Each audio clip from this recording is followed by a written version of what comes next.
It's Wednesday night. Time for Nerdradio.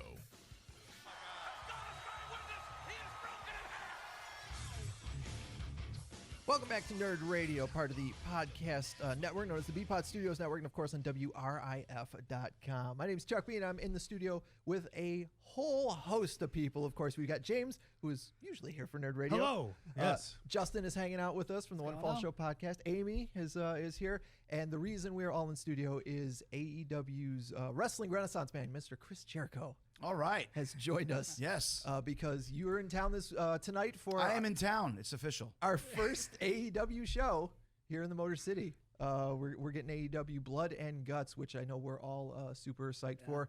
How you feeling? Being a couple hours away from that big old cage. Yeah, I mean, we're excited, man. It's we've been waiting to come to Detroit for 3 years.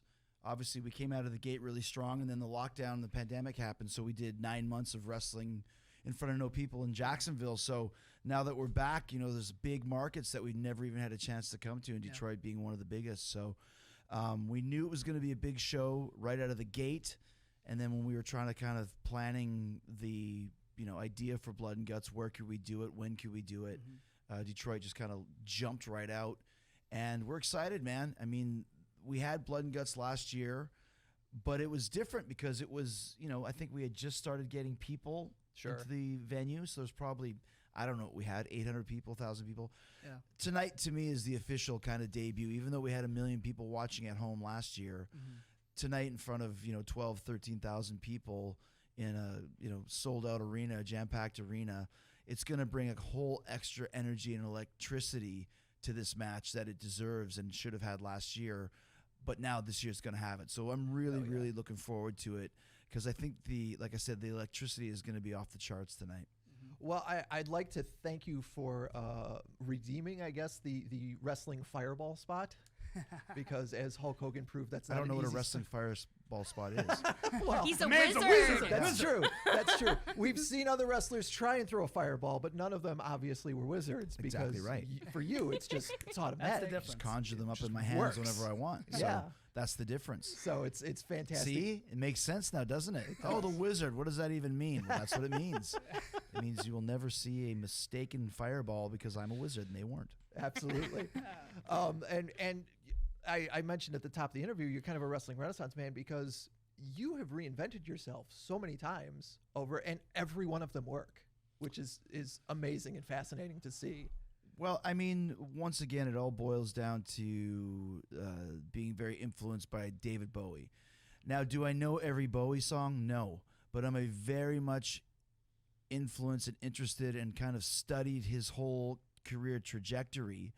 I mean, he passed away in 2015, 16, whatever it was, right at the beginning of the year. Right. Yeah. Right. But even then, he reinvented himself with the button eye character for Lazarus for Black Star, which was the last album he released, which came out on the day of his death. Yeah. So if you look at a guy who started in the 60s and went all the way to 2016, if that's what it was, if Bowie fanatics, please don't yell at me if I got it wrong. If there's only something we could check while I'm talking, there's only some kind of a device where you could check that. If there was a source. You're looking at a guy who had a 50-year career. 2016. It was January. This was very early. It was, yep.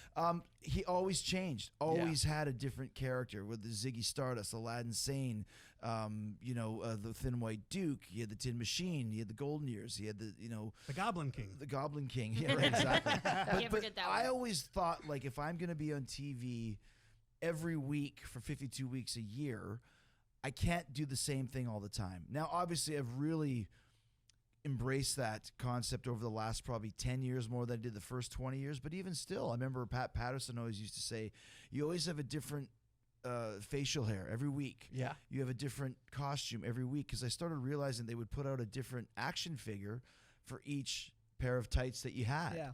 And if I at least looked different, it wouldn't be the same old 52 weeks a year. Yeah. Right. And that's kind of where it started. And so every time I switch from heel or babyface or switch from one company to another, I always want to do something that makes people realize this is a different guy. Yeah. He's in a different environment. This He's got is a different new Jericho. look. Exactly. It's Kiss taking off their makeup. When they took off their makeup, people realized, oh my gosh, this is different. Like, this is not the same thing anymore. Right.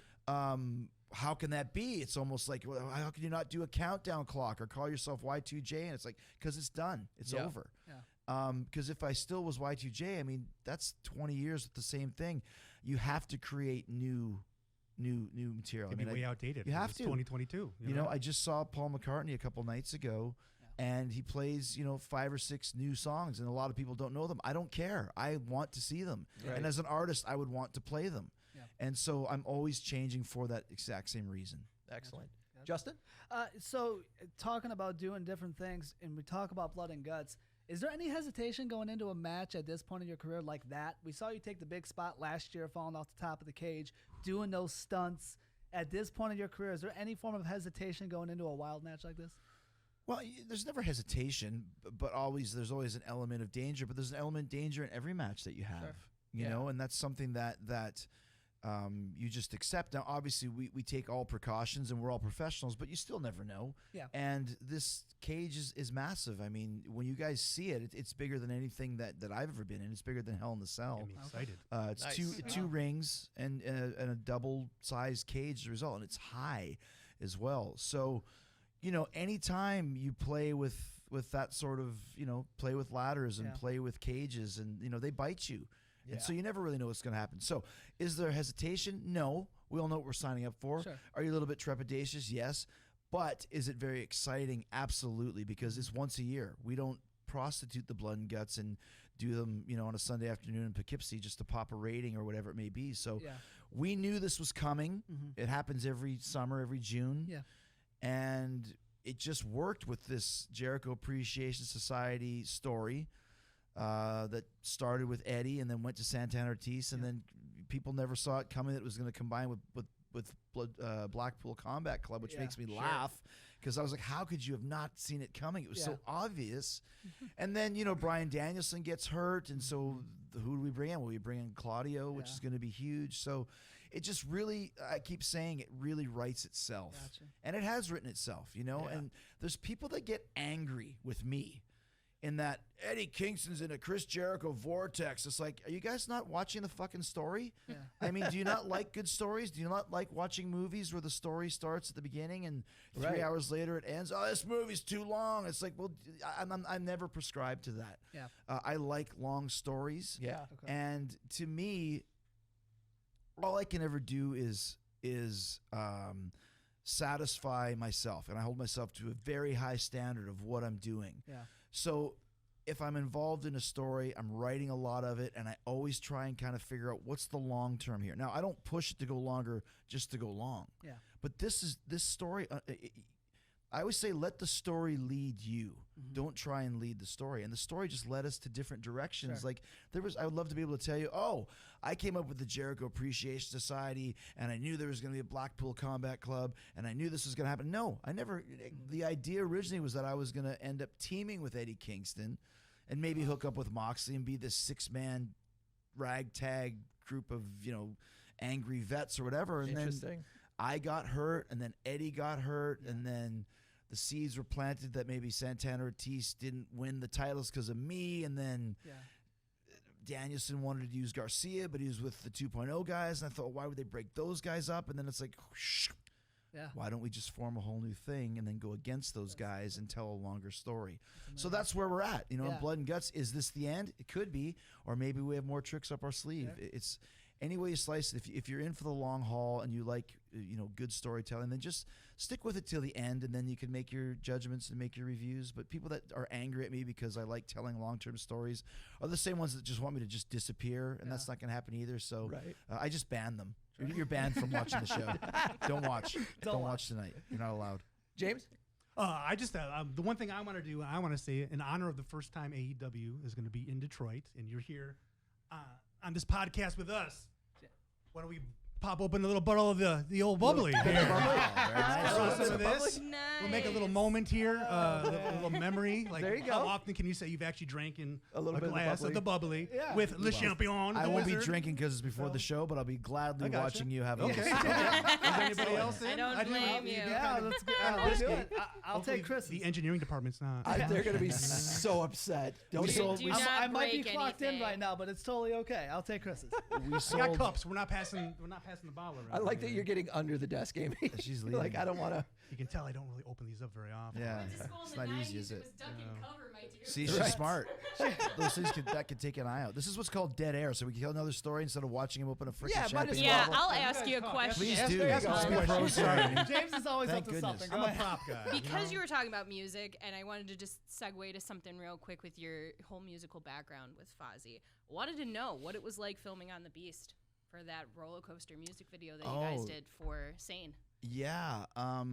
Was it that wasn't, wild? It wasn't easy because roller coasters are not easy to do. I'm not a great roller coaster guy, but we had to do that 6 times to Oh. get it in the course of probably about an hour and a half. So you might think like, oh, what's the big deal? Well, ride a roller coaster like that, which is the fastest wooden roller coaster. Well, what is the difference between a wooden roller coaster and a steel one?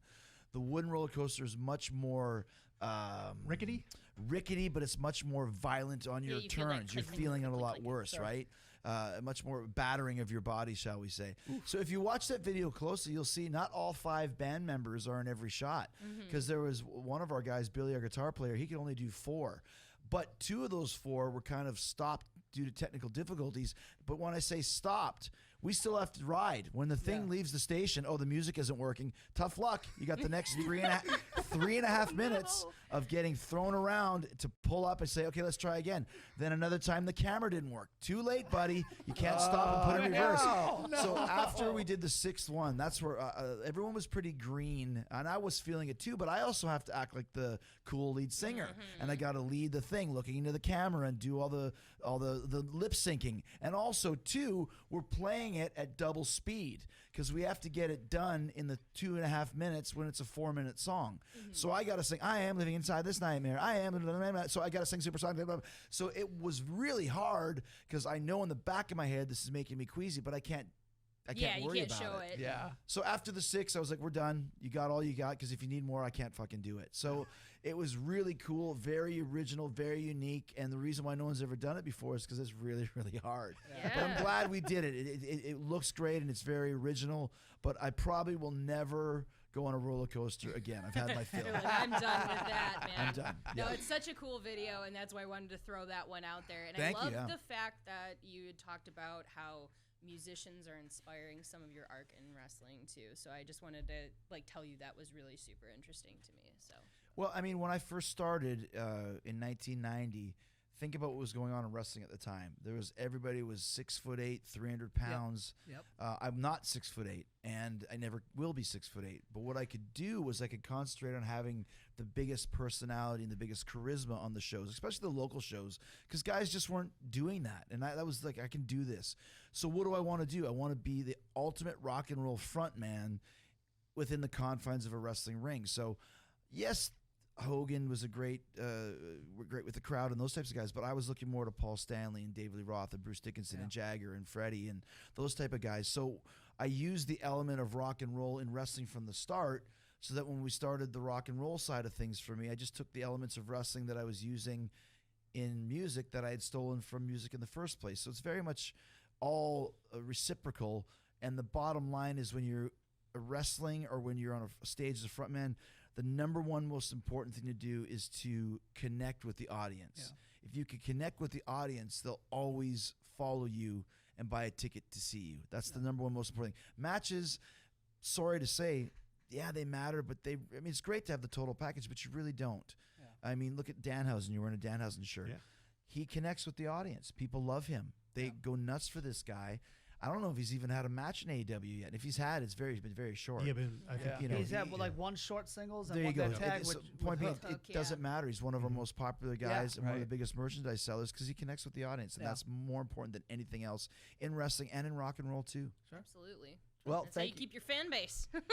Thank you. It is, and that's how you grow it too. Thank you for the decades of connecting with us as an audience. Yeah, And absolutely. we're looking forward to seeing you. Let's as we end the interview, let's toast to Chris Jericho. Shows. Thanks, guys. Thank you. Yeah. Toast to Chris Jericho. I appreciate it. Come back in one piece from Blood and Guts. Well, thank you. I still got 5 minutes if you want to do a little longer. If you want, you guys have anything else? Well, I you have a wanna add? question. You So were gonna ask him I about got his 32 years of stuff. That's all you yeah, got. All right. so you are involved in so many different ways of like creating media and content creation. You know, with sports entertainment and your podcast and the band. Is there one that you have like the most enjoyment doing? Like, do you get more of a thrill like being in the ring compared to being on stage? No, I always love when people ask me that. Do you still love it? I mean, if I didn't love it, I wouldn't do it. That's Right. the most important thing. I had a lady grill me the other day. It's like, are you really still love it? Yes. I go, are you sure? No, I'm fucking lying. Like, of course, this is why I'm still Tell us doing the it. truth, Jericho. Exactly. No, I hate it. I'm in slavery doing this. It's terrible. So the idea is that, I mean, if AEW hadn't started, I probably wouldn't be wrestling at this point. I really enjoyed my time in New Japan, but when the lockdown happened, there's no way I would have gone for 2 weeks and stayed in a hotel room to quarantine. So I would have stopped that. I had thought about going back to WWE, but then I kind of, once we did the thing with Kevin Owens and I, which in my opinion was the best story, once again, of the year, and we were second on WrestleMania, I just thought, this is my fate. There's really nowhere else to go here. So had AEW not started, I probably wouldn't be wrestling. When it started, it just reinvigorated my whole love of the business, my creativity, and that's why I still love being in the company and invested 1,000%. I'm there every week. A few weeks here and there I'm not there, but majority of the weeks I'm there, and the ones I'm not, I'm still thinking about the show constantly. Yeah. Tony Khan and I are texting ideas back and forth every single week. And so I still love it being in AEW. I have no intentions of stopping. I still have the potential of having the best match on the show. Not every night, but I mean, Anarchy in the Arena was voted the best match on the show. So much And, fun. Yeah, it was you so know, great. I mean, the other day, the Suzuki match at Forbidden Door, Yeah. I mean, you know, we all worked on that, but who do you think came up with the basic skeleton of that match? So as long as I'm still contributing at that level, I will stay in the business for as long as I decide that I want to. And Fozzy is getting bigger than we've ever been. I Still Burn is now number 13. It's going to be probably our fourth consecutive top 10 single. Awesome. When you get into that world, I mean, that's different level, you know, stuff as well. So Fozzy's growing, and there's no reason to ever think about stopping that. I'm going to go see the Stones next week, and Mick is 80, and Paul is 80, like we said. So there's no reason to stop doing that either. So the answer is, which one would you choose if you only had to choose one? I don't have to choose. I do both. There you go. That's awesome.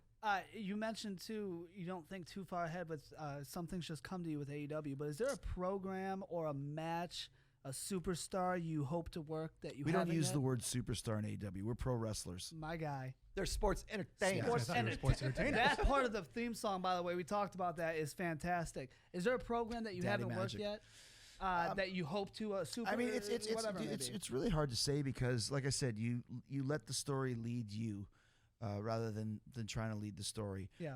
It's organic. Yeah. You know, it really is. I mean, we did the 14 weeks with Orange Cassidy, which I would have loved to do in front of an audience, but we had to do something, Right. and Right. it worked, Right. and it did great ratings. Then I did a year with Max and with MJF and with the Pinnacle and Inner Circle. Yep. And it's been 6-7 months there at Kingston. So when it wraps up, there are some ideas just where the story is. I mean, if you look at I mean, there's so many matches that we haven't even had in the story that we're doing right now. I mean, I'd love to work with Wheeler Yuta. I'd love to do something with Mox. Mox and I haven't been in the ring together since February of 2020. Right. Yeah. Right. Think about that. It's been over 2 years. We haven't even been. I mean, we did the thing in Anarchy, and we did one tag match, but that was very brief. I Yeah, mean, an one-on-one actual is single different. match. Yeah. Only one. Kenny and I have had one single match here. You know, crazy to think Danielson about. and I have never had a classic single match ever, except for in San Juan, Puerto Rico, on a house show on a Sunday afternoon. And I think in WWE we might have had one or two other matches that went 5 or 6 minutes. Sure. So I mean, there's that. There's Yeah. there's all of this just in the. Claudio's back now. Like Right. the configuration of just the Blackpool Combat Club. Why would we leave those big matches on the table? Right. So yes, there's 20 other guys I could name. Sure. You know, Miro, Malachi Black, Jungle Boy. I mean, just looking through, I mean, I could do something with Danhausen. I could do something with Hook. Darby. Darby, we had one match. Yeah. Right. Hangman and I had one match. Adam Cole and I have never been in the ring together ever. You know, same with That's the Kyle beauty. O'Reilly or Bobby Fish or any of these Right. guys. I never even heard of them until they came here. Will Hobbs, Brody King. I mean, dude, Right. you Yeah. name somebody, and I could say we could have a great We could do match it. and a Yep. great story. So where are we going next? It all depends on where the story takes Sure. us, but there's a lot of candidates Yeah. of guys we could do stuff That's with. awesome. I think that's the draw of AEW That in is a it. nutshell. Is that the possibilities Yeah. that are there are endless. Yep. Yeah. There's Absolutely. so much fresh and new that people have not seen. You're right. And the more that you guys explore these opportunities, you may find chemistry with someone you wouldn't even expect, but it's because we have not seen It's because this. Yeah. our roster is so big Yeah. that I said to guys a while back, it's not like it used to be where if you're not on Raw, for example, when we could be worried, oh, what's going on? Yeah. Who's burying me? What's going on? Yeah. There's guys who aren't on Dynamite for a couple weeks. It's only because we have such a huge roster that the concept of what wrestling has changed. Now it's more of when the Rolodex or the turnstile comes to you, when the wheel stops, you got to be ready to go. And it's not going to be every week, but when it's your turn, I mean, Jake Hager hadn't had a single match in maybe a year. He tore the house down with Eddie Kingston a few weeks ago on Rampage because it was his time and his turn. Right. And he's ready. So that's kind of what we have to do. You rarely, if ever, get like a repeat match. in You don't, and AEW. that's by Beautiful. design. Tony doesn't like repeat matches, and I'm not a big fan of them either, unless the story takes us there. Yeah. sure. So for right now, I'd say there has to be a Mox Jericho match because Oh, I we're agree. right there. Yeah. And there has to be a Mox Danielson match, and there has to be a Mox Jericho match and a Danielson Jericho match and a Yuta Jericho match. If you take that and add some story and some promo time into it, you know, we're booked till the end of the I was summer about at to say, least. yeah, you have the Yeah, rest of the right. month ready to go. Yeah. Right? Yeah. So that's kind of how I think. And there's no reason to rush anything. So when the story ends, Yeah. then I'll do the same thing I did with Eddie. I'll look down the roster. Who can I work with? Who can I work with that's not really doing anything with any belts? Because there's always guys available that aren't doing something with titles. So I'm sure Tony has a title idea in mind. Yeah. Sure. And then we go off to the races, put up some story ideas, and here we go. That's great. I think the only other question I had for you is like your jackets that you wear out to the ring, which look fabulous, are so spiky. How do you get those through airport security? Well, you check them.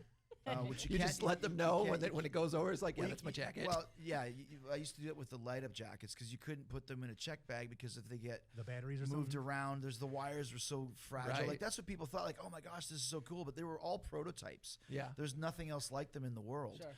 So they were very fragile, and you could see at times they would break down. WrestleMania when I was with CM Punk, the whole left side of the jacket went dead. Right. What are you going to do? Because it's a matter of there's literally, I don't know, 600 wires, and one of them breaks, and it's like Chevy Chase and Christmas Vacation. Yep. There's just one that you have to fix, and then it all lights up Yeah. again. Yeah. So you put them into your check bag, but I'll say this: they're all very spiky. And I remember we were in Washington D.C. and I was about ready to go out for commentary, and I was watching a match that Nick Comoroto had, and I said, "You got to lay your hits harder. Like when you hit hard." And I was using my shoulder as like a sound effect. Oh, And no. I hit it hard, and then I was like, "What the?" And I came out and I had impaled Oh my my God. hand on a spike. Yeah. Oh And my it's like God. they started playing Judas for me to go do commentary, and I said, "Can you please send a doctor to the table? To the table, because I got to go out there now, and someone's got to wrap up my hand because it was Oh my gushing God. blood. Oh. Wrap it up, and the whole hour of this throbbing pain before I can go in the back and get it fixed. But Brutal. Yeah, so you got to be careful. You don't impale yourself Yeah. on your own. Insane. on your Try own and spike try and make jacket. sure nobody like hits you with something that you got to fall down while you're wearing it. Exactly. That's exactly right. So All right. Well, I'm good. I think we got it, right, guys? I think we Good. got it. Excellent. Thanks for Thank you. coming in. My pleasure, and I hope you guys enjoy the show tonight. Absolutely. Can't wait to see it. Cool. You better.